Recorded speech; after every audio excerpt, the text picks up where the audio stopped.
Considering private member statements, the member for Maitland has a call. Thank you, Mr Speaker, and thank you also to the member for Ku-ring-gai for his heartfelt contribution on the condolence motion earlier today. I rise today, as I did a few weeks ago, to speak at the opening of the Old World's New Beginning exhibition in Maitland, to acknowledge and commemorate that 70 years ago, the first displaced people fleeing the horrors of post-World War II Europe arrived in the Greta migrant camp. These people, 100,000 people representing 18 nationalities, made their new lives in Australia from this camp.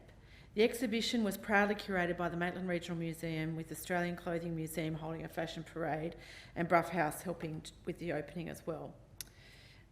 They did this because it's so important, the impact that these migrants had on our community.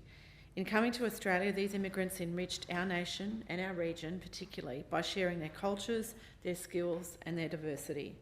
Migration changes all of us. My own roots in this country stem back to my great-great-great-great-grandfather, who came here in the 1840s after the Battle of Waterloo. But my life has been heavily impacted by more recent immigrants, such as those who sought asylum at Greta. People like many of us in this place, whose grandparents, parents, aunties and uncles and siblings came from a different country, from a different culture, often from different faiths. I can remember as a small girl, my grandmother, who lived in Goulburn, talking to me about the new Australians, as she liked to call them, who came here post-World War II. For her, it was such a positive experience.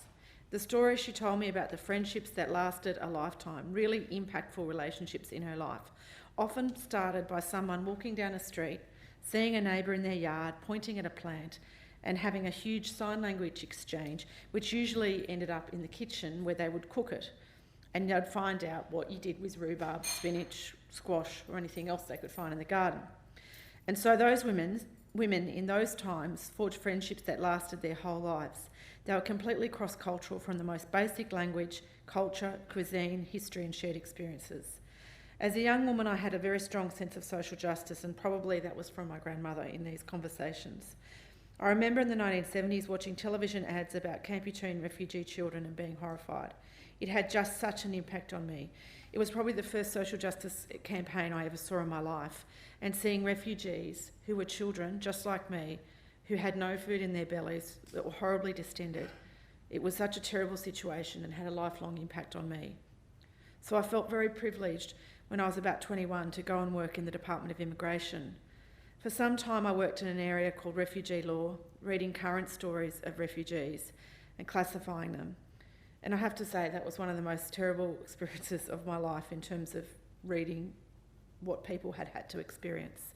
At that time, there were asylum seekers coming out in boats from China through our northern seas. Their stories were not that dissimilar to many of those stories of people who came on boats across the sea to Greta, but what a different reception they got. I worked in social justice coordination after that, and it was something that impacted me and always gave me another side to that terrible debate that is so fashionable to have in this country about numbers of people and boats, but not about people, their lives, their families. The reality of migration, particularly from war zones, the trauma, the torture these people have experienced, gives them a lifelong sense of loss, of pain, of grief. But it also gives them hope, resilience, a sense of sacrifice and contribution, and allows them to be very productive members of their new nations. Greta Camp housed 9,000 people at a time. These people who came to live in Greta were not living in luxury. They went through many, many problems in order to live and flourish in Australia. But that is the absolute overwhelming gift that the Greta migrants gave to Maitland by coming, by being part of the 2 million people who came in post-war migration programs, who had to stay 2 years working at any job that the government said they had to take. Greta Camp was Australia's second largest post-World War II migrant camp. It was pretty basic accommodation and people were far from home. Many mourned the loss of their homeland and their separation from their families. Yet they came, they stayed, and they gave in abundance. These are gifts that everyone who comes to our country gives all of us. We are incredibly richer on every level for the contribution that every migrant, every refugee, everyone who comes here seeking safety, seeking help gives back. I salute all our migrants and refugees and thank them for their contributions to our nations. Thank you. I'd like